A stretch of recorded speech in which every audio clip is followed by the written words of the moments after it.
ขอถวายความเคารพแด่ท่านพระอาจารย์ดร.พรหมธัญญา สุทธิยาโนที่เคารพขอโอกาสพระอาจารย์ดร.ณรงค์ บุธิเมธีแล้วก็พระอาจารย์พระมหาวัชรินทร์อัคคการีปรริยนธรรม9ประโยคผู้ร่วมแสดงธรรมในยามค่ำคืนนี้ทั้งสองท่านแล้วก็ขอแสดงความเคารพนับถือแด่ครูบาอาจารย์ทุกๆรูปที่จะบังเอิญจะผ่านมารับชมรับฟังในภายหลังก็ตามแล้วก็ขอเจริญพรญาติโยมชาววัดพุทธปัญญาและญาติโยมทุกท่านที่รับชมรับฟังที่ภายในอุโบสถศาลาตอนนี้ก็ยังมีอยู่3ท่านตั้งแต่เริ่มต้นมีคุณโยมจุไรไกรสอนคุณโยมเทราหรือว่าโยมธีรนุชแสงวารีคุณโยมนิตยามาร์ติเนสแล้วก็โยมพะเยาตอนแรกว่าจะมาแต่ก็คงจะเหนื่อยมีงานตั้งแต่เช้าจนค่ำคืนก็ยังไม่เสร็จก็เป็นอุบาสิกาผู้ มีกิจมากในค่ำคืนนี้ก็เป็นค่ำคืนของการทำธรรมสมโภชเนื่องในวันสำคัญทางพุทธศาสนาตามประเพณีของวัดพุทธปัญญาเราจะมีการธรรมสมโภชเนื่องในวันสำคัญทางศาสนาทุกๆวันแล้วก็ธรรมสมโภชในวันพระช่วงเข้าพรรษานี่ก็จะได้เริ่มฤดูกาลแล้วล่ะเนี่ยก็ถือว่าวันนี้ เป็นวันเปิดปฐมฤกษ์สำหรับฤดูกาลของพ.ศ. 2569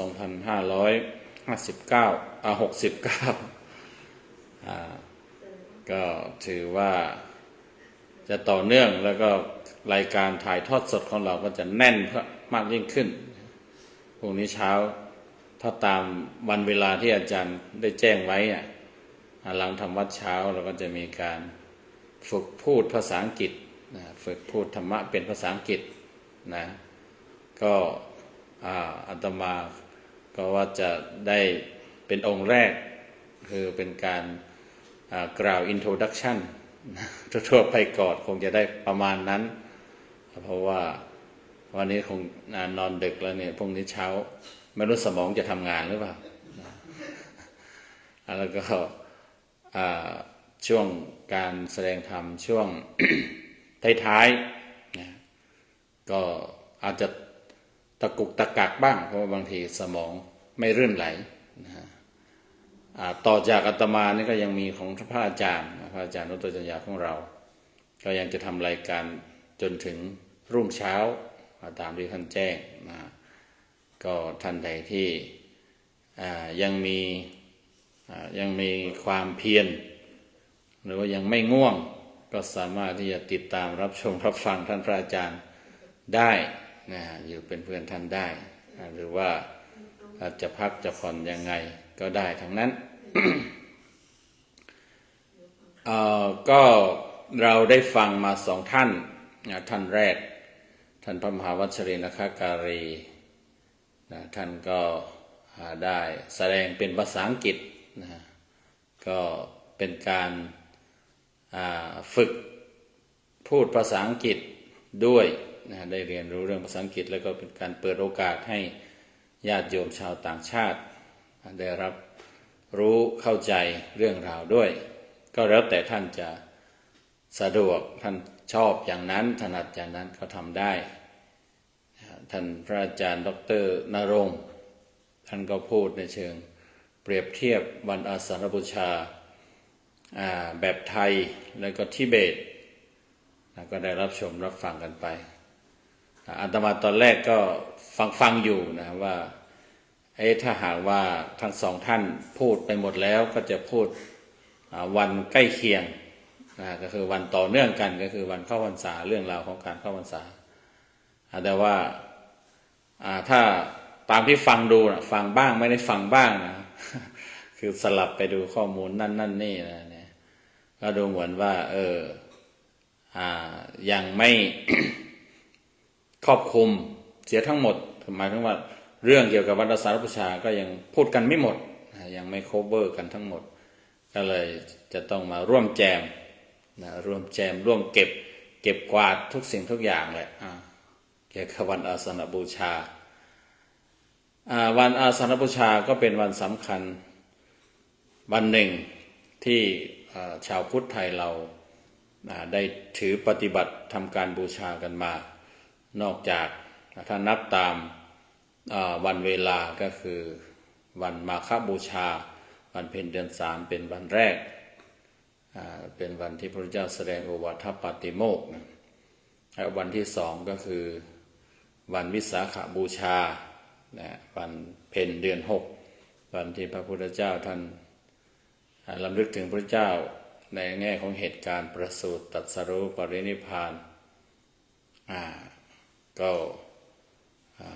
เป็นวันที่2และวันนี้ก็เป็นวันที่3คือวันอาสาฬบูชาคือเป็นวันที่พระเจ้าแสดงปฐมเทศนาวันเพ็ญเดือน8จริงๆวันที่ชาวพุทธรู้กันทั่วไปเนี่ยมีแต่วันวิสาขบูชานะฮะส่วน วันอื่นอาจจะมีชาวพุทธอินเดียเนี่ยเขายังถือว่าวันอาสาฬบูชาเนี่ยเขาถือว่าเป็นวันพระธรรมหรือว่าวันธรรมจักรปวัตนสูตรเนี่ยเขาก็พอรู้อยู่ตามที่อาตมาทราบนะได้เกี่ยวข้องตอนที่ไปเรียนที่อินเดียได้ไปร่วมกิจกรรมกับชาวพุทธขบวนการของชาวพุทธยุคใหม่ตามแบบของขบวนการของดร.เอมเบตกาเนี่ยเขาก็ยังถือว่าวันธรรมจักรปวัตนสูตรเนี่ยเขายังเรียกอย่างนั้นเขาไม่เรียกวันอาสาฬบูชานะก็รู้กันแค่2วันนี้แหละคือวันวิสาขะคือวันพุทธชยันตีวันเกิดพระพุทธเจ้าเนี่ยแล้วก็วันธรรมจักรส่วนวันมาฆะเนี่ยเขาไม่รู้เพราะว่าเป็นวันที่ชาวพุทธไทยเรากำหนดขึ้นมาวันมาฆะนี่รัชกาลที่4ท่านตั้งขึ้นมาแล้วก็วันอาสาฬบูชานี้เนี่ยก็ได้กำหนดกันขึ้นมาเมื่อปีพศ2501นะ501เท่านี้เองเพราะว่าหลวงพ่อพระเดชพระคุณพระธรรมโกษาจารย์ชอบอนุจารีท่านเห็นถึงความสำคัญและอาจจะปรารภเรื่อง เกี่ยวกับว่าพระพุทธศาสนาดำรงอยู่ครบกึ่งพุทธกาลหรือว่ากึ่งอายุการของพระพุทธศาสนาของพระสมณโคดมหรือพระพุทธเจ้าของเราที่เราทราบกันมาว่าจะมีอายุ 5,000 ปีเมื่อมีอายุครบ 2,500 แล้วก็อาจจะริเริ่มทำอะไรที่เป็นอนุสรณ์ก็ได้กำหนดให้มีวันอาสาฬบูชาเนี่ยเป็นวันได้เริ่มปฏิบัติบูชากัน 2,501 เป็นต้นมานะทีนี้วันอาสาฬบูชาเนี่ยความเป็นจริงแล้วเนี่ยมันก็เกิดขึ้นทั้ง3วันที่กล่าวมาเนี่ยเกิดขึ้นในพรรษาแรกในปีแรกของการเกิดขึ้นหรือการเป็นพระพุทธเจ้าของเราด้วยนะนั่นก็คือหลังจากที่พระเจ้าตรัสรู้ในวันวิสาขบูชาท่านก็คิดถึงคนที่จะสอนเพราะว่าท่านโดยหน้าที่คือเป็นพระพุทธเจ้าเป็นพระพุทธเจ้าต้องมีหน้าที่คือสอนคนคือก่อตั้งศาสนาถ้าเมื่อสอนศาสนาเราทำการสั่งสอนเนี่ยมันก็จะกลายมาเป็นศาสนาพอเป็นศาสนาของผู้รู้ผู้ตื่นผู้รู้เราก็เรียกเป็นพุทธศาสนาเป็นหน้าที่อยู่แล้วอาจจะมีช่วงที่ท่านคิดหนักก็ไม่ใช่ว่าไม่คิดว่าจะสอนหรอกท่านคิดหนักอยู่ท่านใคร่ครวญเขาเรียกว่าปริวิตกนะครับศัพท์ภาษาบาลีนะหลังจากที่ท่านตรัสรู้แล้วท่านก็เกิดปริวิตกคือ ถ้าปริวิตกถ้าเป็นแบบภาษาไทยก็หมายถึงว่าไปวิตกกังวลคิดมากอะไรอย่างเนี้ยแต่จริงๆคือตรึกตรองอย่างถี่ถ้วนจะเป็นยังไงคนมันไม่ได้มีความหมายว่าพระพุทธเจ้าจะไม่สอนหรอกนะหรือว่าเครียดหนักอะไรไม่ใช่อย่างนั้นคือคิดไตรตรองปริแปลว่ารอบอย่างรอบด้านตักกะวิตักกะก็คือไตรตรองคิดมาความหมายตามบาลีเป็นอย่างนั้นไม่ใช่เป็นเรื่องของการวิตกกังวลเครียดอะไรเหมือนความเข้าใจแบบภาษาไทยท่านก็ต้องสอนอยู่แล้วเพราะว่าท่านเป็นพระพุทธเจ้าเขาออกแบบมาให้สอนท่านต้องสอนทำประกาศศาสนาแต่ว่าคิดไข้ควร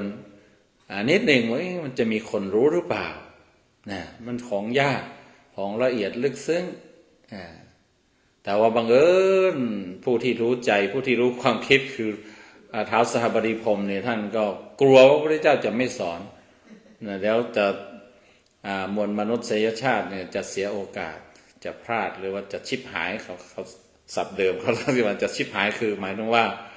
จะเสียประโยชน์จะพลาดในการที่จะได้ฟังธรรมแล้วก็ได้พ้นทุกข์เหมือนพระองค์ก็เลยมาเขาเรียกว่ามาขอมาอาราธนาแต่ว่าพระพุทธเจ้าจริงๆก็จะแสดงอยู่แล้วล่ะก็จึงทำให้พระองค์นั้นได้ไปแสดงเมื่อคิดถึงคนแสดงก็หมายว่าเมื่อคิดถึงคนฟังเมื่อคิดถึงคนฟังมันไม่มีใครที่มีปัญญามากที่จะฟังธรรมของท่านนึกถึงครูบาอาจารย์ก็ท่านเสียไปเสร็จแล้วถ้าตามเรื่องราวคือเพิ่งเสียใหม่ๆนะประมาณสัก7 วันเลยเนี่ยเขาว่าอาจารย์อาราลบทอุทกดาบทเสียไล่เรียงกันแต่ตอนนี้ยังเป็นพรหมอยู่ยังอยู่ในพรหมโลกแล้วไม่รู้ว่าอีกพระพุทธเจ้ากี่องค์จะผ่านมาจะมาอุบัติจึงจะได้มีโอกาสจะมาเจอจะมาฟังธรรมหรือเปล่าเนี่ยก็ยังไม่รู้แต่ว่าท่านก็อยู่เป็นพรหมส่วนพระพุทธเจ้าของเราที่เคยเป็นลูกศิษย์เนี่ยท่านก็ปรินิพพานไปแล้วคือไม่มีการกลับมาเกิดอีกอาจารย์ทั้ง2 ท่านเนี่ยยังจะต้องเวียนว่ายในสังสารวัฏอีกก็ถือว่าพลาดพระเจ้าเลยบอกว่าชิบหายแล้วแต่คำมันอาจจะดูแรงนะภาษาไทยแต่หมายว่าก็คือพลาดเสียโอกาสอย่างแรงแต่กลุ่มคนโชคดีกลุ่มแรกก็คือพระปัญจวัคคีย์ลูกอดีตจะว่าลูกศิษย์ก็ได้จะว่าเพื่อนก็ได้จะว่าผู้อุปถากก็ได้เพราะว่าปัญจวัคคีย์ก็มีหัวหน้าคือท่านอัญญาโกณฑัญญะอัญญาโกณฑัญญะก็ไม่ใช่ใครก็คือเป็นพราหมณ์หนุ่มพราหมณ์คือผู้ที่จบไตรเพศมีวิชาความรู้หนึ่งในนั้นคือความรู้ในเรื่องโหราศาสตร์การทำนายก็เป็นพราหมณ์หนุ่มที่ทำนายพระพุทธเจ้าจากบุคลิกลักษณะดูวันอะไรต่างๆแล้วท่านบอกว่าต้องบวชเป็นพระพุทธเจ้าแน่ๆก็เลยไปบวชรอแล้วก็ชวนพวกลูกหลานของพราหมณ์เพื่อนพราหมณ์108ที่มาทำนายดวงหรือว่าทำนายอนาคตหรือว่าชะตาชีวิตของพระพุทธเจ้าบวชได้อีก4 ท่านก็รวมกันเป็น5คือปัญจวัคคีย์ก็เป็นกลุ่มคนที่มีสติปัญญามากพอที่จะรับฟังได้ท่านก็จึงไปโปรดแล้วก็รู้ว่าปัญจวัคคีย์อยู่ที่ป่าอิสิปตนมฤคทายวันป่านี้ก็เป็นป่าโบราณนะป่าดั้งเดิมป่าอิสิปตนมฤคทายวันชื่อยาวหน่อยบางคนเนี่ยฟังเท่าไหร่ก็จำไม่ได้แล้วพอได้ยินแต่ว่าพูดไม่ถูกอะไรถ้าแปลตามศัพท์คือป่าอิสิคือพระฤาษีปัตนะคือหล่นหรือว่าตกลงมฤคทายวันก็คือเป็นที่พวกนักบวชฤาษีอยู่แล้วเขาใจดีเขาไม่เบียดเบียนสัตว์เขาเรียกว่าเอ็นดูต่อสัตว์มีอาหารมีผลไม้ก็แบ่งปัน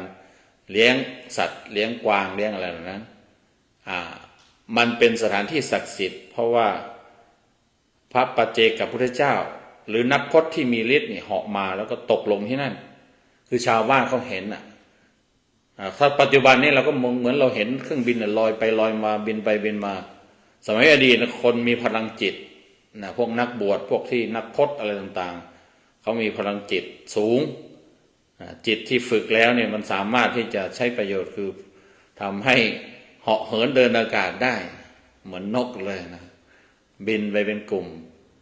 บางทีพระปัจเจกพุทธเจ้าก็คือ เรื่องนี้เขาไม่ได้พูดพระปัจเจกพุทธเจ้านะฮะเขาใช้คำว่าฤาษีก็แสดงว่าคือพวกนักพจน์พวกฤาษีก็คือนักบวชชนิดหนึ่งที่ฝึกจิตแล้วไปอยู่ในที่ป่าอันสงบสงัดหรือหาถ้าเขารู้ว่าที่ไหนมันมีนักบวชฤาษีด้วยกันมาชุมนุมมานัดพบปะอะไรกันหรือมีโอกาสเจอกันเขารู้กันแล้วป่านี้ก็เป็นที่รู้กันอันนั้นเนี่ยเขาก็เหาะมาเพื่อจะมาเยี่ยมเยือนกันหรือมาหาที่สงบอะไรอย่างนั้นแหละได้พักพาใกล้บ้านใกล้เมืองหน่อยชาวบ้านเขาเห็นฤาษีนี่เหาะมาแล้วก็หล่นวูบหรือว่าท่านคือลงที่นั่นเหาะลงแล้วก็หมายถึงว่าเครื่องบินมันลงที่นั่นท่านก็จอดลงที่นั่นเขาก็เลยเรียกว่าป่าอิสิปตนมฤคทายวันแถวนั้นฤาษีอยู่ฤาษีก็เอ็นดูสัตว์คนชาวบ้านเขาก็บอกว่าเป็นที่ที่ฝึกพัฒนาจิตใจฝึกเมตตาอะไรก็ไม่ไปล่าสัตว์ไม่ไปฆ่ากวางเกิงอะไรทั้งนั้นนะก็พระพุทธเจ้าก็ตามมาโปรดที่นี่เมื่อมาโปรดที่นี่ก็จึงได้ เขาเรียกว่าได้สถานที่ชาวพุทธเราก็ได้มีสถานที่เกิดสถานที่แห่งหนึ่งสถานที่สำคัญแห่งหนึ่งนับเป็น1 ใน 4ของสถานที่ที่ชาวพุทธเราควรจะไปเยี่ยมเยียนก็คือ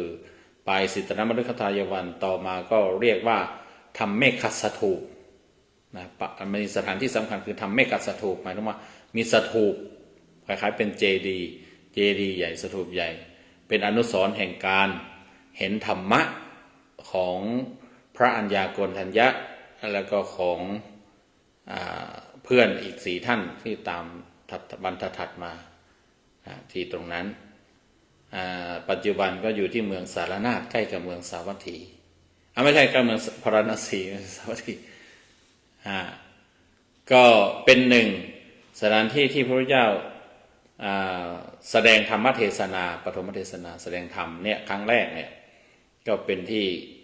1 ในสังเวชนียสถาน4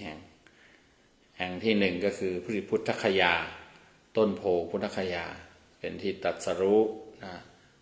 แห่งที่ถ้าไล่เรียงตามอายุการก็ต้องบอกว่าแห่งแรกก็ต้องคือสวนลุมพินีวันที่ในป่าณปัจจุบันนี้ที่เป็นที่ประสูติของท่านแล้วก็พุทธคยาต้นโพเป็นที่ตรัสรู้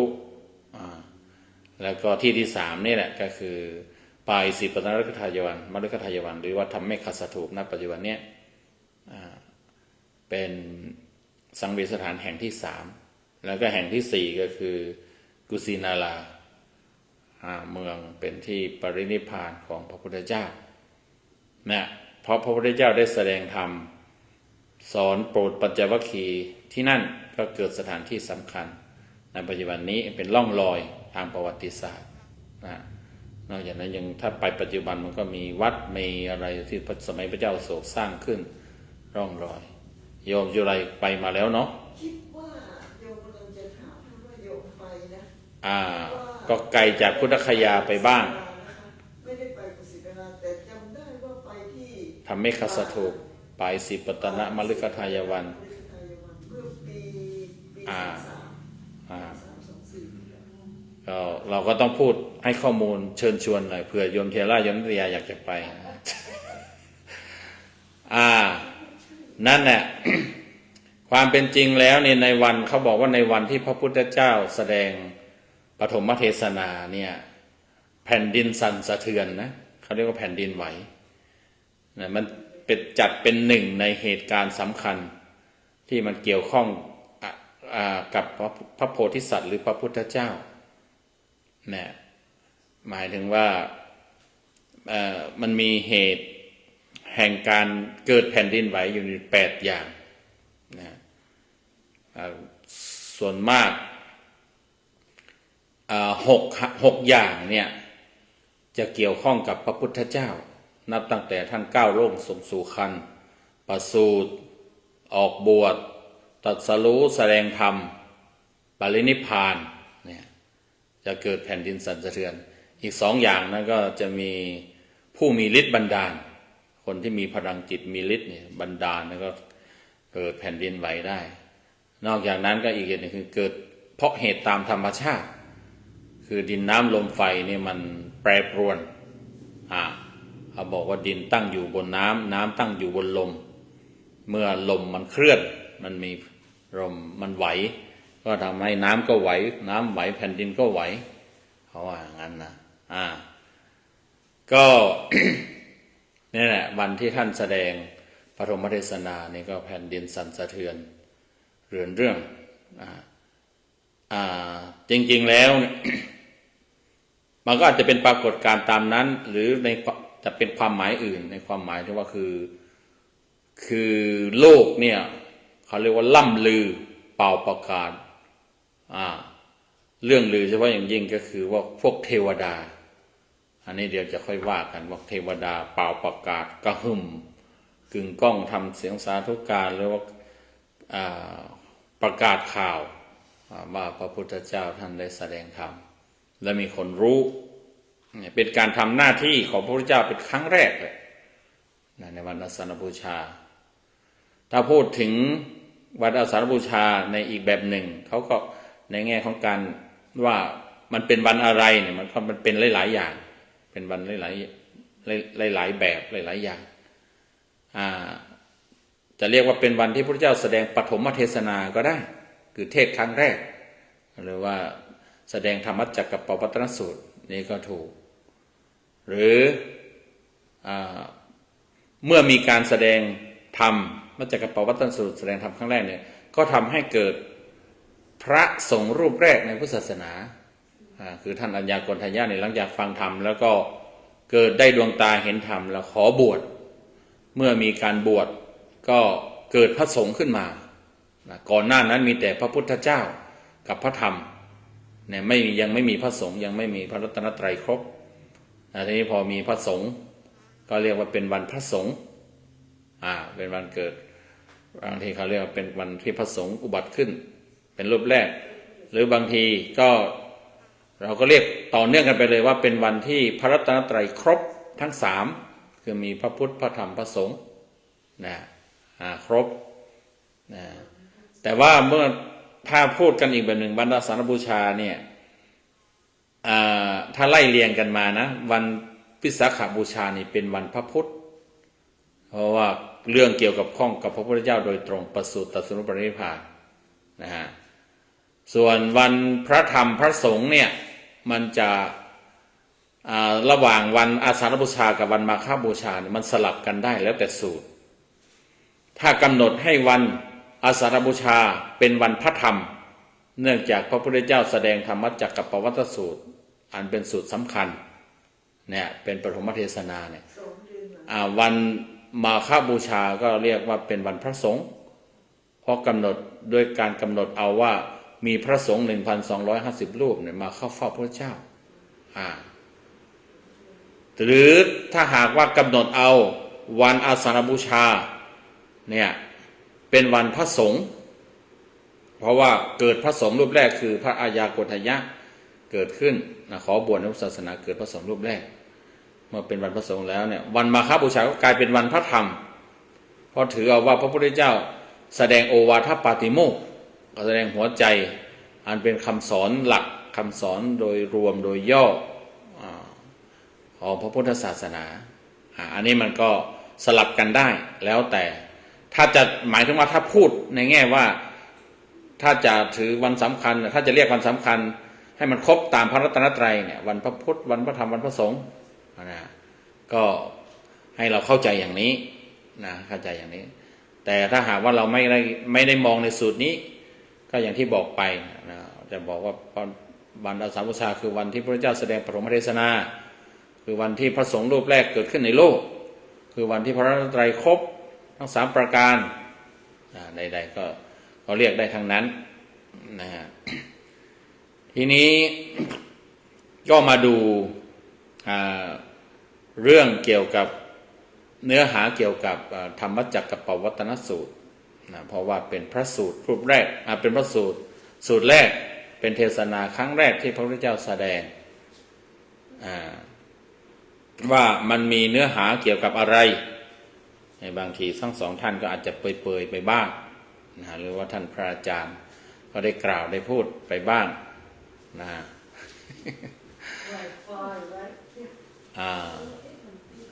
นึกว่าค้นหาธรรมะ หรือว่าค้นหาทางวันธรรมจักรพรรดิวันอาสาฬหบูชาเป็นวันที่พระเจ้าแสดงปฐมเทศนาเนี่ยก็คือพระพุทธเจ้าบอกทางนะธรรมะเนี่ยคือเป็นเรื่องทางเดินชีวิตนะทางที่จะปฏิบัติทำให้พ้นทุกข์เนี่ยพระพุทธเจ้าก็ในธรรมเนื้อหาในธรรมจักรปวัตนสูตรเป็นเรื่องการบอกทางนะเพราะยังคือบอกทางให้ครบถ้วนนะพระพุทธเจ้าท่านก็ รู้ว่าพวกปัญจวัคคีย์และตัวพระองค์เองด้วยสมัยบวชแรกๆเนี่ยก็เดินทางผิดกัน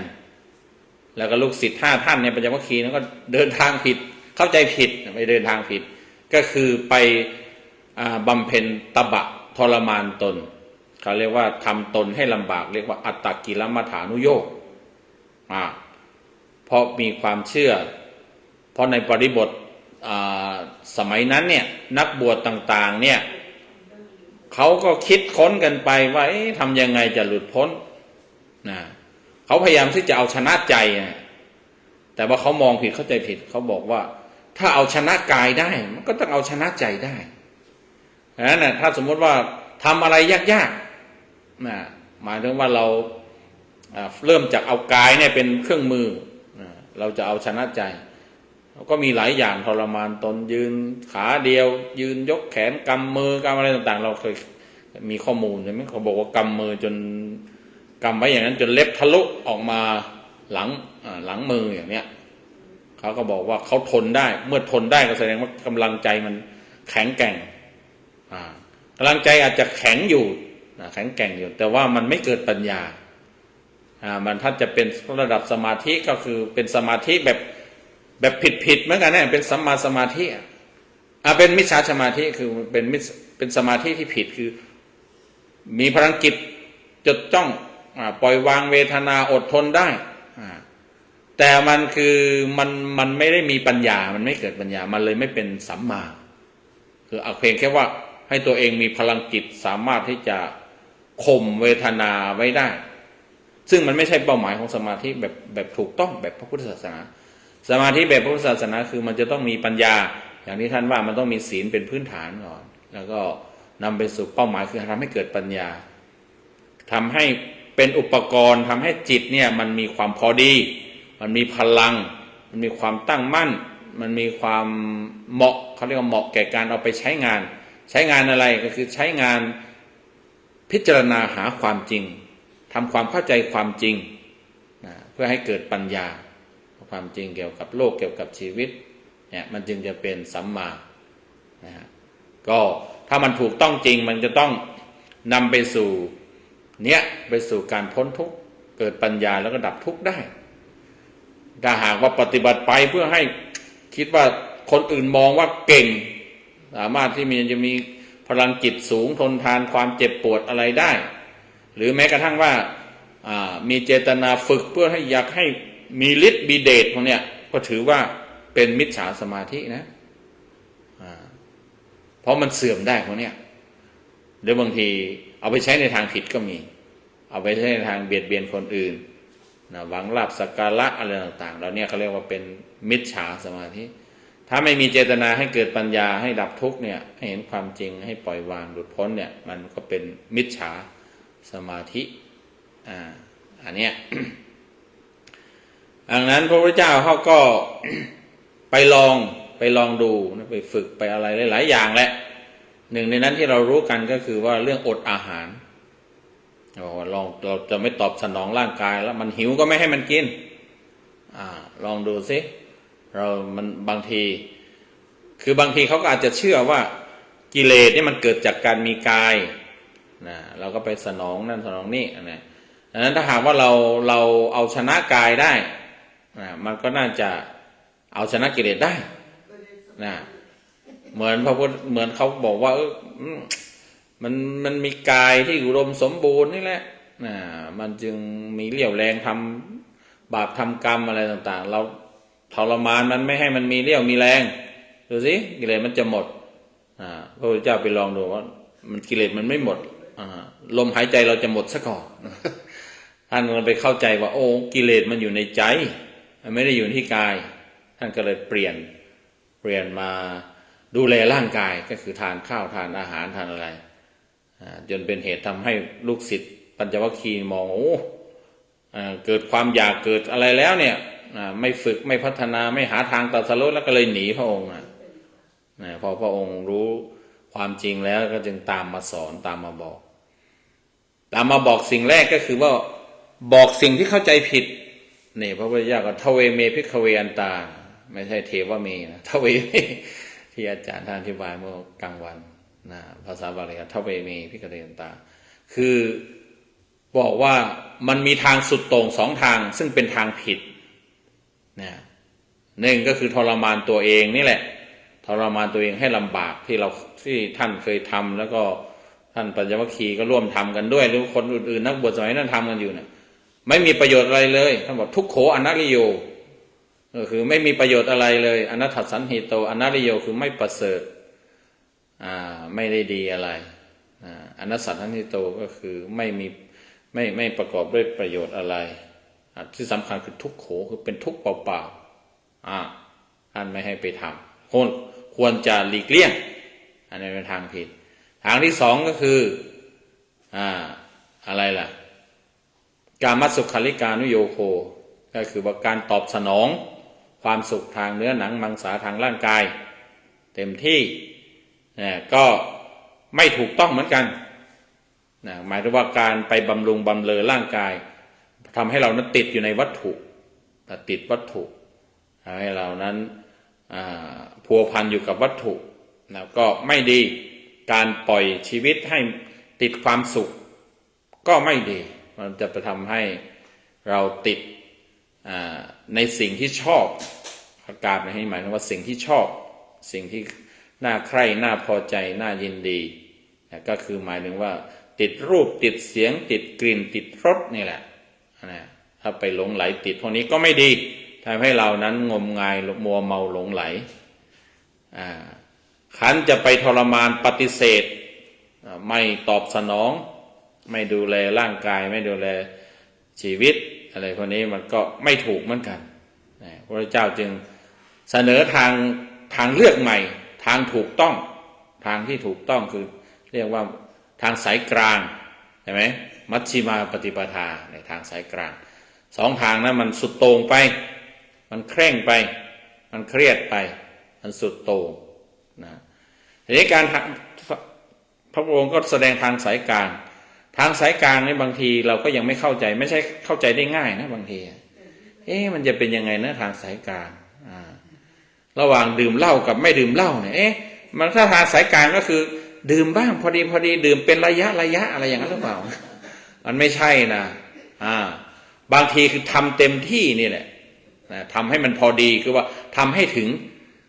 คำใหม่คำปัจจุบันมันมีคำหนึ่งที่เขาใช้คำว่าทำถึงใช่ไหมฮะเวลาคนทำอะไรได้ที่อลังการหรือว่าเพียบพร้อมเนี่ยเขาเรียกว่าทำถึงไม่เคยได้ยินเหรอเหรอเอาก็ได้ยินซะอย่างเช่นว่าใครจัดงานจัดอะไรเนี่ยจัดแสดงคอนเสิร์ตจัดแสดงมหกรรมจัดแสดงกีฬาอะไรต่างๆเนี่ยเขาเรียกว่าทำถึงหมายถึงว่าทำอย่างยิ่งใหญ่ทำได้สมบูรณ์แบบทำได้ประสบความสำเร็จอะไรเนี่ยเป็นที่ยอมรับเป็นเขาเรียกว่าทำถึงอันนี้มัชฌิมาปฏิปทาในบางทีไม่ใช่ว่าย่อๆหย่อนๆนะกลางๆไม่เคร่งเครียดไปไม่หย่อนยานไปเอาพอดีกลางๆอะไรนี่มันผมก็ไม่ใช่นะอย่างที่จะว่ายังไงมันมีตัวอย่างอะไรอีก แต่ว่าจริงๆคือทำให้มันถึงมันก็เป็นทางสายกลางเหมือนกันไม่ใช่ว่ามันอยู่กลางๆระหว่าง อะไรเคร่งเครียดไปกับหย่อนยานไปนะก็เหมือนจะเป็นอย่างนั้นอยู่ความหมายมันก็จะถูกอย่างนั้นอยู่เหมือนกันแต่ว่าต้องเข้าใจให้ถูกให้เป็นนะอย่างทำสมาธิอย่างนี้สมมติว่าเขาบอกว่าบางคนว่า นั่งสัก4-5 นาที10 นาทีมันน้อยไปบางคนบอกนั่ง1 ชั่วโมงมันมากไปเราเอาแค่30 นาทีก็แล้วกันอย่างนี้มันก็ไม่ใช่อย่างนั้นนะมันวัดกันยังไม่ได้บางทีคืออาจจะนั่งหลายชั่วโมงก็ได้ แต่ว่าให้มันคือมันพอดีสำหรับคนนั้นสำหรับจิตของเขาที่มันพัฒนาไประดับหนึ่งที่มันสามารถที่จะให้พลังจิตให้พลังสมาธิเนี่ยต้องเป็นพลังระดับ2 ชั่วโมง2 ชั่วโมงหลายชั่วโมงอะไรเป็นพื้นฐานแต่สำหรับฝึกเบื้องต้นเราก็อาจจะ30 นาทีก็กำลังดีหรือชั่วโมงก็กำลังดีก็แล้วแต่มันมีขอบเขตมันมีนิยามอะไรของมันอยู่เหมือนกันทีนี้พระพุทธเจ้าก็บอกทางสายกลางในที่นี้ก็คือหมายถึงว่ามันเป็นทางถูกจุดสำคัญเนื้อหาสำคัญลักษณะโดดเด่นของมันก็คือว่าคือมันต้องเป็นสิ่งที่ถูกต้องมีความถูกต้องนะถ้ามันจะเป็นทางสายกลางแสดงว่ามันมีความถูกต้องถ้าเราคิดว่าเราเดินทางสายกลางแล้วเนี่ยมันจะต้องเกิดสิ่งดีๆเกิดความถูกต้องเกิดความดีงามขึ้นมานี่พระพุทธเจ้าก็กำหนดไว้เลยบอกว่าถ้าเป็นเรื่องของความถูกต้องแล้วเนี่ยมันจะต้องมีความถูกต้องอยู่8 ประการมันจึงจะครบถ้วนน้อยกว่านั้นก็ไม่ได้มากกว่านั้นก็ไม่ใช่นะมันก็มีความถูกต้อง8 ประการถูกต้องแรกก็คือว่าเห็นถูกต้องเห็นถูกต้องเข้าใจถูกต้องที่เรียกว่า right understanding right view right understanding ก็คือเข้าใจถูกมองถูกอันนี้ใช่ก็คือเนี่ยถ้ามันเป็นมัชฌิมาปฏิปทาก็คือมันต้องเป็นทางที่ถูกต้องถ้ามันเป็นเรื่องทางถูกต้องมันก็คือทางถูกต้องที่มันมีองค์ประกอบอยู่8 ประการทางนั้นมันมีทางเดียวไม่ใช่มีหลายทางไม่ใช่มี8 ทางนะแต่มันมีทางเดียวแต่ว่ามันมีองค์ประกอบอยู่8 ประการนั้นจะถึงเรียกว่าอริยมรรคมีองค์8อริยมรรคก็คือมรรคมรรคก็คือหนทางอริยะคือ noble ก็คือประเสริฐมีองค์8ก็คือประกอบไปด้วย consists of 8 factors ใช่ไหมถ้าเป็นภาษาอังกฤษถูกต้องหรือเปล่าไม่รู้ condition หรือว่า factor ดีถ้าว่าองค์ประกอบ8 ประการเนี่ยเอาใดๆก็แล้วแต่แล้วอย่าไปว่ากัน อันนี้ความถูกต้องแรกก็คือว่าต้องเข้าใจถูกต้องเห็นถูกต้องเข้าใจถูกต้อง right view right understanding อันที่2ก็คือว่าดำริถูกต้องคิดเป็นในทางที่ถูกต้องดำริเป็นในทางถูกต้องก็คือ right thought ใช่ไหมฮะright thought อะไรนะอีกอันหนึ่ง right aspiration เราคิดถูกกันแล้วกันนะคิด good thing ใช่ไหมgood thinking good thought right thought right thought 2 อย่างนี้มันเป็นส่วนของปัญญาเขาจัดเป็นปัญญานะต่อมาก็ถูกต้องที่3ก็คือว่า พูดถูกต้องถ้าพูดต้องพูดถูกต้องเป็นถ้าสมมติจะใช้วาจาจะใช้คำพูดก็ต้องเป็นคำพูดที่ถูกต้องคำพูดที่ถูกต้องคือคำพูดที่จริงคำพูดที่ไพเราะคำพูดที่สมานสามัคคีไม่ส่อเสียดใครๆไม่ยุยงให้เกิดแตกแยกไม่เป็นคำที่หยาบเป็นคำจริงเป็นคำไพเราะมีประโยชน์ก็ต่อไปความถูกต้องประการที่4ก็คือว่า ทำถูกต้องสัมมากัมมันตะเนี่ยแป แปลว่าทำการงานถูกต้องเนี่ยมันก็เลยคลุมเครือนะบางทีทำการงานถูกต้องมันก้ำกึ่งมันคล้ายๆจะเป็นสัมมาอาชีวะสัมมาอาชีวะคือมีอาชีพถูกต้องเลี้ยงชีวิตถูกต้องกัมมันตะทำการงานก็เหมือนกับว่าทำอาชีพแต่จริงๆเนี่ยแปลว่าคือทำถูกต้องเนี่ยจะชัดกว่ากัมมันตะแปลว่าจริงอยู่ภาษาบาลีแปลว่าการงานแต่ว่าความหมายนี้การงานทางกายคือการกระทำทางนี่มันต้องถูกต้องการกระทำถูกต้องก็เอา3 ข้อเป็นข้อแรกนะก็คือว่า ไม่ฆ่าไม่เบียดเบียนใครพวกนี้ไม่เข็นฆ่าใครนะแล้วก็ไม่ขโมยไม่เอาของใครแล้วก็ไม่ล่วงละเมิดบุคคลหรือสิ่งของที่คนอื่นเขารักนะอันนี้ก็เรียกว่าทำถูกต้องนะเป็นข้อที่เท่าไหร่โยมข้อที่4นะข้อที่5ถูกต้องที่5ก็คือว่ามีอาชีพถูกต้องนี่แหละแต่ทีนี้คำว่าอาชีวะเนี่ยเขาเรียกว่าเป็นอยู่อย่างถูกต้องก็ได้นะอาชีวะคือดำรงชีวิตอยู่อย่างถูกต้องอันนี้ดำรงชีวิตอยู่อย่างถูกต้องท่านในแง่ของการประกอบอาชีพนะเขาก็เลยมองเป็นว่ามีอาชีพเลี้ยงชีวิตถูกต้องนะก็คือเป็นเรื่องของการประกอบทำการงานต่างๆที่สุจริตที่ถูกต้องนะแต่ว่าความหมายในแง่หนึ่งก็คือว่ามีชีวิตอยู่อย่างถูกต้องดำรงชีวิตอยู่อย่างถูกต้องก็มีหลายแบบอย่างเช่นว่าเขาจึงบอกว่าควรจะบอกว่าเป็นอยู่อย่างถูกต้องคือถ้าเป็นนักบวชอย่างเนี้ยเขาไม่มีอาชีพเนี่ยจะไปทำการทำงานมีอาชีพก็ไม่ใช่แต่หมายถึงว่าดำรงชีวิตแบบนักบวชให้ถูกต้องถ้าเกี่ยวกับเรื่องของการแสวงหาอาหารก็ต้องแสวงหาในทางที่ถูกไม่ได้ไปร่อลวงไม่ได้ไปขโมยไปเชิญชวนไปอะไรใดๆนะทำให้ถูกถ้าเป็นนักเรียนเนี่ยเขายังไม่มีอาชีพเนี่ยเขาจะมีมรรค8 ข้อนี้ได้ยังไงถ้าไปบอกว่ามีอาชีพทำการงานอะไรพวกนั้นก็คือเป็นนักเรียนก็คือเป็นอยู่เขาเรียกว่าทำหน้าที่ของความเป็นนักเรียนให้ถูกต้องก็คือว่า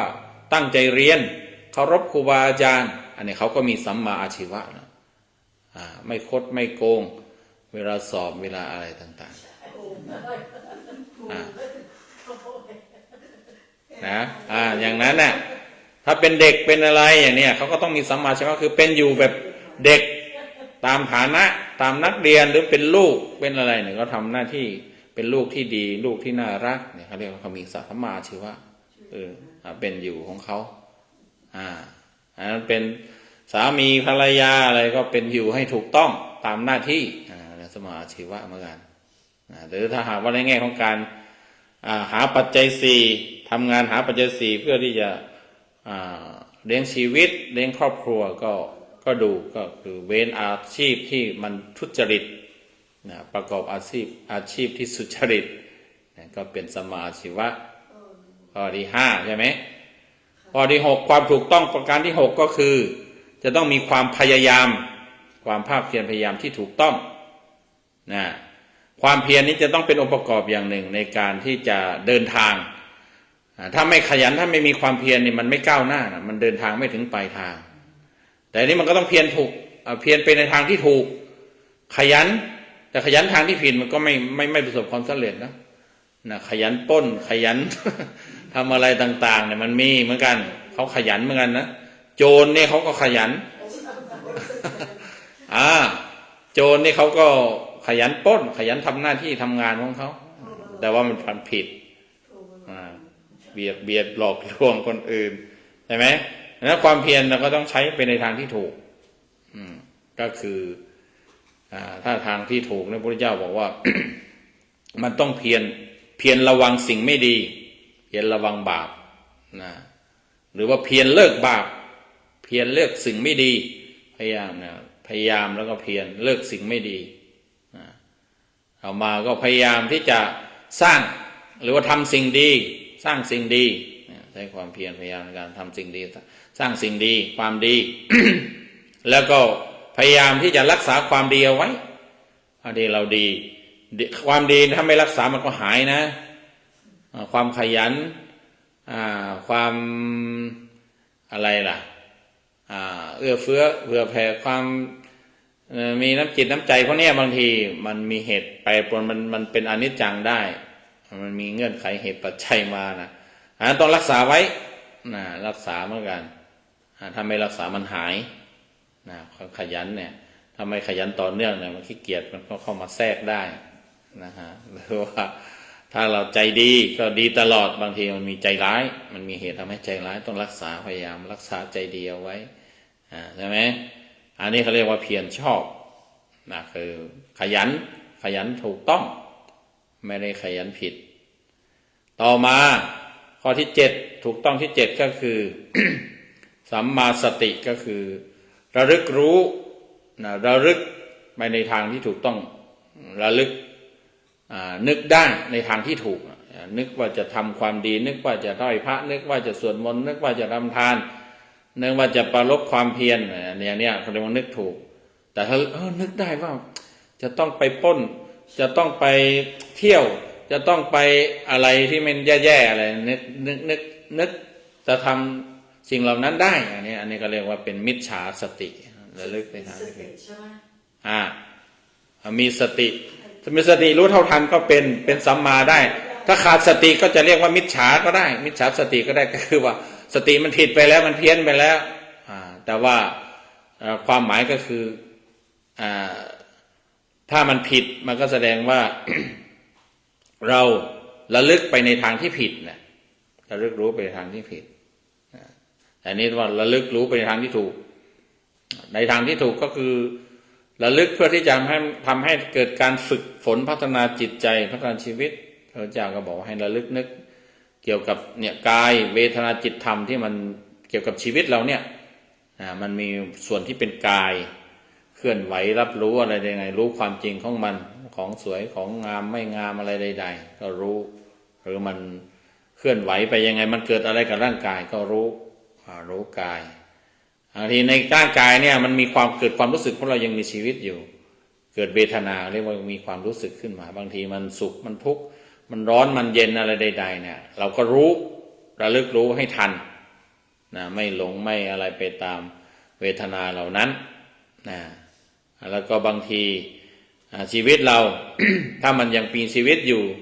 มันมีส่วนหนึ่งที่ประกอบอยู่ก็คือว่ามันมีจิตกายกับจิตมีเป็นชีวิตที่มีเคลื่อนไหวดำรงอยู่ได้ก็ดูระลึกรู้ดูที่จิตเนี่ยระลึกรู้จิตตัวเองว่าเป็นยังไงจิตในขณะนี้จิตมันดีหรือไม่ดี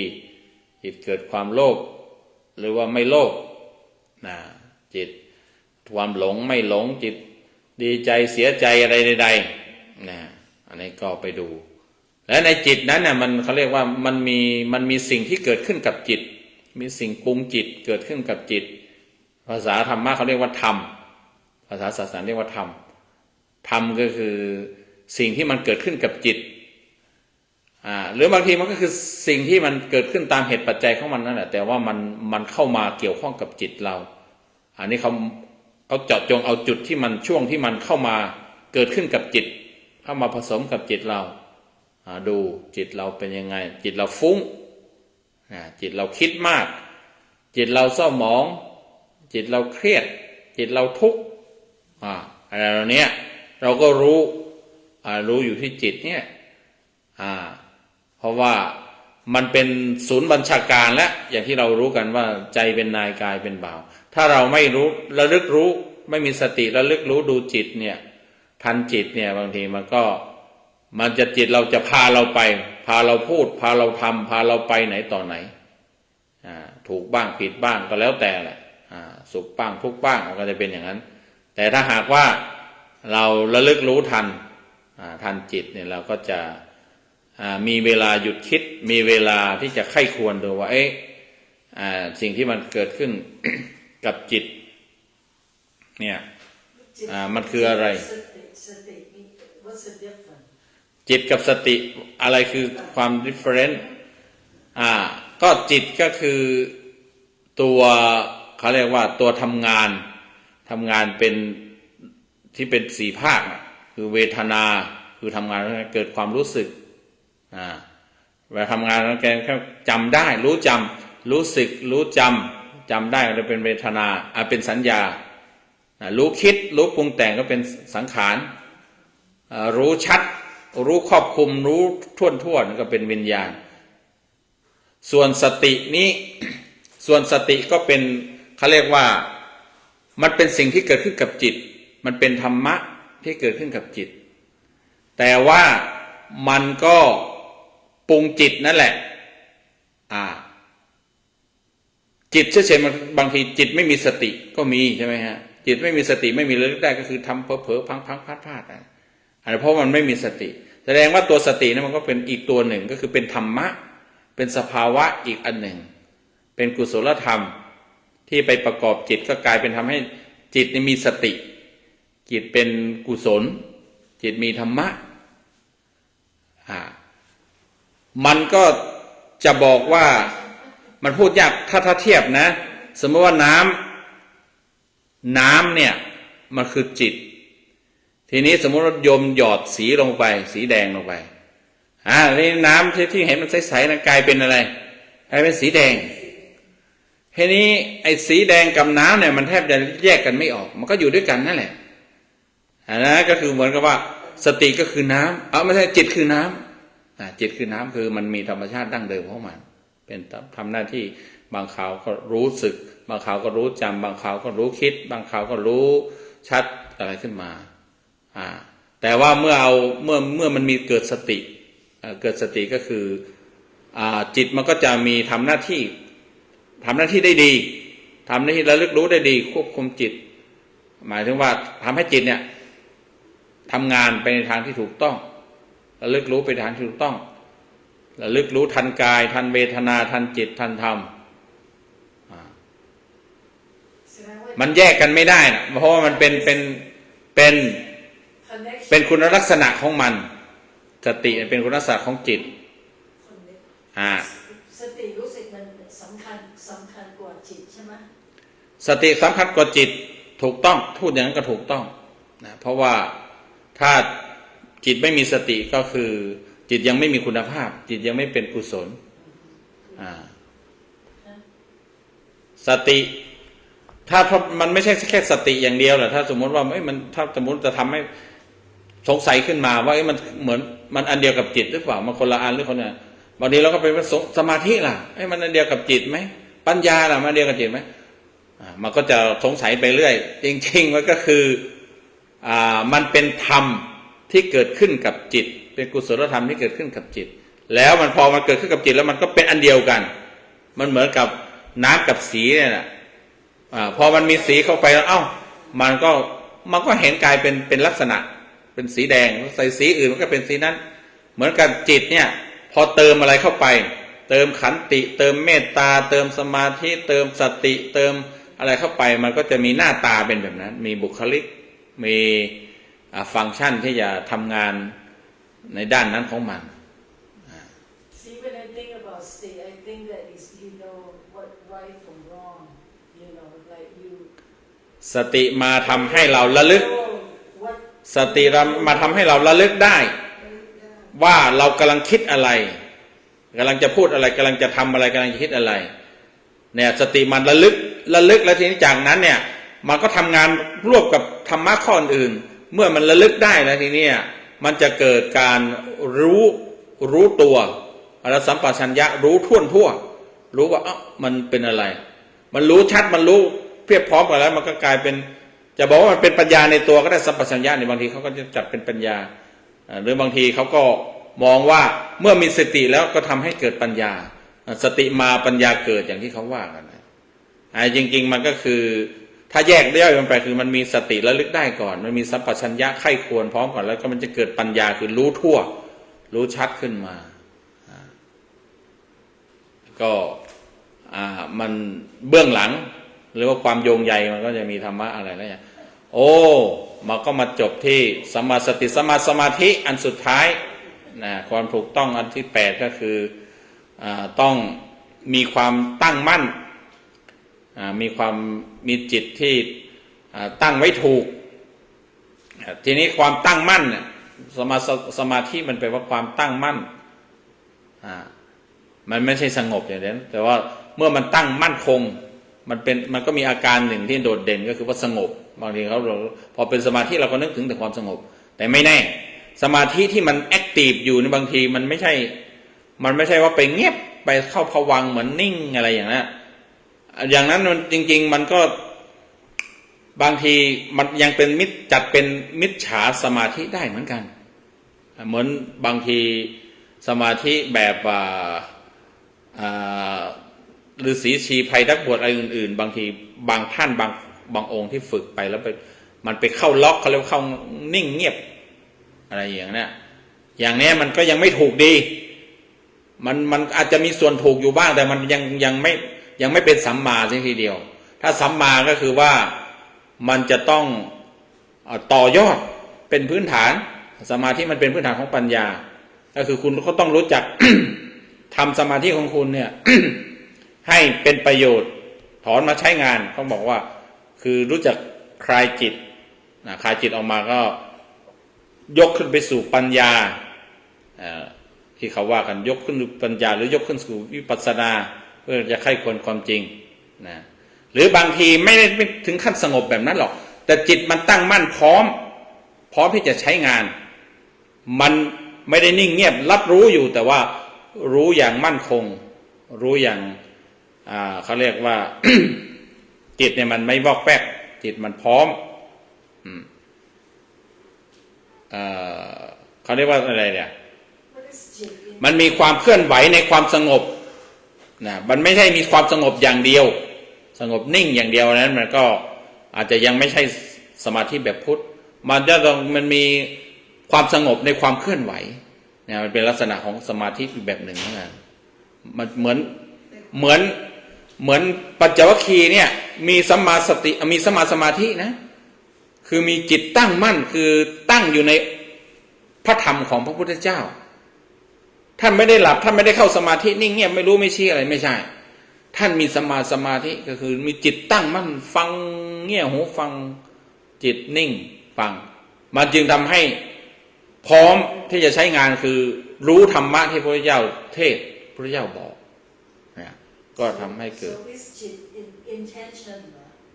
in English what is it จิตเหรอจิตก็ mind ถ้ามันมีสติก็เรียกว่า mindfulness มันเต็มจิตมันเต็มจิตมันระลึกได้สมาธิ is concentration concentration How about jit intention intention แปลว่าเจตนา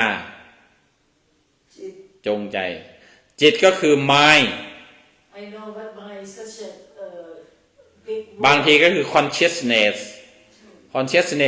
ก็จะมันเป็นเรื่องวิญญาณอะไรไปอย่างนั้น it's big it's where gas you know ใช่แต่ว่าตอนนี้ก็ต้องคุยกันเท่านี้ก่อนนะเพราะว่านี่มัน6 ทุ่มแล้วโอ้ยังเอาเป็นว่าแม่ยังไม่เพียงแค่บอกทางกันแล้วกันวันพระพุทธเจ้าบอกทางนะแต่ว่านอกจากบอกทางแล้วท่านยังบอกสิ่งที่ถูกว่าสิ่งที่ถูกต้องเป็นความจริงก็คือท่านสอนเรื่องอริยสัจ 4บอกความจริงก็ว่าถ้าหากว่าทางถูกมันต้องนำไปสู่ความจริงคือนำไปสู่อริยสัจ 4ถ้ารู้อริยสัจ 4แล้วรู้สมบูรณ์แบบเรียกว่ารู้ว่าทุกข์คืออะไรทุกข์ควรกำหนดรู้ว่ารู้ว่าสมุทัยคืออะไรสมุทัยควรละรู้ว่านิโรธคืออะไรแล้วก็รู้ว่านิโรธจะต้องทำให้แจ้งแล้วจริงๆก็ไล่มาตั้งแต่รู้ว่าทุกข์คืออะไรทุกข์ควรกำหนดรู้แล้วสมุทัยคืออะไรสมุทัยควรละได้แล้วนิโรธคืออะไรนิโรธคือควรทำให้แจ้งแล้วก็รู้ได้ว่าทำให้แจ้งแล้วเรียบร้อยแล้วรู้ว่าทางมรรคหรือทางคืออะไรทางควรทำยังไงทางควรก็คือต้องเจริญต้องสร้างขึ้นมาต้องดำเนินต้องเดินแล้วก็รู้ชัดว่าได้เดินไปแล้ว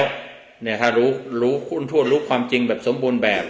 ก็เรียกว่ารู้แบบว่าแต่ละข้อของอริยสัจ 4ทุกข์สมุทัยนิโรธมรรคเนี่ยต้องรู้เขาเรียกว่ารู้3รอบหรือว่า3ระดับรู้ด้วยญาณ3ญาณคือรู้ด้วยสัจจญาณ รู้ด้วยกิจญาณรู้ด้วยกัตตญาณสัจจญาณคือรู้ว่ามันคืออะไร กิจญาณคือรู้ว่าควรทำยังไงกับมัน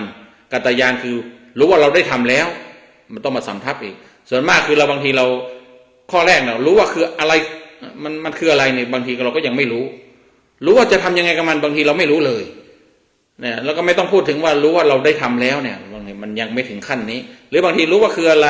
รู้ว่าควรทำยังไงแต่ว่ายังไม่ได้การันตียังไม่ได้แอปพูฟว่าเราได้ทำมันเรียบร้อยแล้วมันก็เลยไม่เกิดผลแต่พระพุทธเจ้าท่านได้รู้ความจริงอริยสัจสี่เนี่ยแบบสมบูรณ์แบบเขาเรียกว่า3 รอบด้วยญาณ3เนี่ยเมื่อรู้แล้วก็รวมกันก็กลายเป็น12ลักษณะรู้ครบถ้วนจึงทำให้พระพุทธเจ้าประกาศตนว่าเราได้เป็นพุทธะถ้าหากเรายังไม่รู้อริยสัจสี่แบบนี้เรายังไม่เป็นพุทธะเรายังไม่ตรัสรู้อนุสรสมบทญาณเนี่ยเมื่อยืนยันอย่างนี้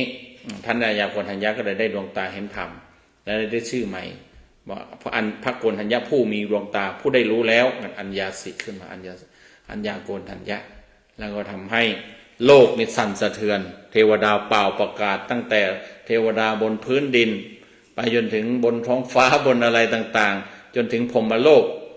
นะแล้วก็เกิดแสงสว่างมหัศจรรย์อย่างสว่างไสวนะคนเป็นเนี่ยอัศจรรย์ใจมันก็เป็นจุดเริ่มต้นของการประกาศศาสนาแล้วก็ของการได้พระสาวกมาช่วยหรือที่ว่าได้พระสงฆ์เกิดขึ้นในพุทธศาสนาได้พระรัตนตรัยครบถ้วนก็เป็นเรื่องราวเกี่ยวกับวันอาสนบูชาเป็นวันแสดงปฐมเทศนาแสดงธรรมคือเรื่องทางดำเนินชีวิตก็ขอให้ทางที่ถูกต้องที่คุณโยมได้รับได้รู้ได้ฟังกันนี้จงเป็นเส้นทางที่นำชีวิตทุกท่านไปสู่ความพ้นทุกข์พบความสุขด้วยกันทุกท่านทุกคนเทินอยู่ต้องรีบกลับลืม